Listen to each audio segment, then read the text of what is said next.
come to a decision now. For what? How to die? Two possibilities. We could use the rocket launcher to try to blast our way out of here. We can? Then what are we waiting for? For the last possible moment. Because the odds would be about 10 to 1 against us. 10 to 1. Percentages, statistics. Even with your life hanging by a thread. Admiral, you are the perfect bureaucrat. Katya, Markova, do you have any idea of how deep we are? Well, I don't. Even if we blasted the hell out of here with a grenade launcher, we'd still have to fight our way out. And we'd have to try to swim to the surface. If we were too deep, we'd be crushed. What's our other choice? Well, we could discharge the petroleum in the ballast tanks. Perhaps that might irritate the whale's stomach enough so that he'd try to disgorge us the way the great fish did to Jonah after 3 days. I don't want to pin my life on the accuracy of a fairy tale. Well, actually, Jonah wasn't the only man to make it back from the belly of a whale. More fairy tales. No, that's a pretty well-documented case about an English sailor named James Bartley. And he spent 24 hours in the stomach of a sperm whale back in 1891. And he got out alive. Bleached, white as a bone, and quite mad. Charming. Well, which is it to be? Neither one. For the moment, I prefer to wait. For what? For Captain Crane?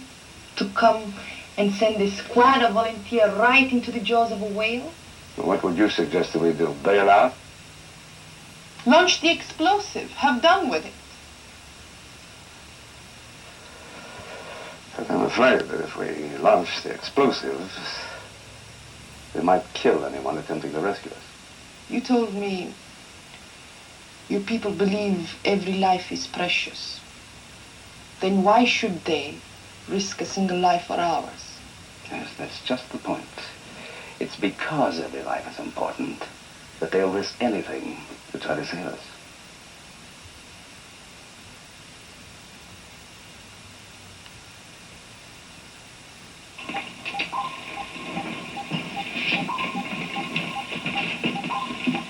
Have you re-established radio contact with the captain?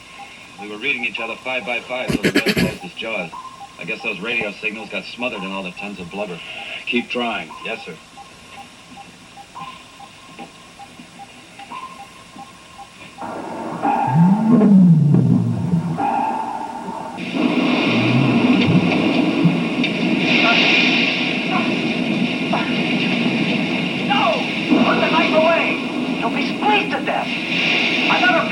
Like the last one, and we'll all be dead.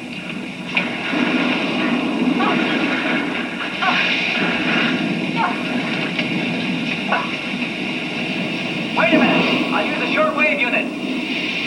Ultrasonic waves. It'll relax the muscular constriction.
Minutes left.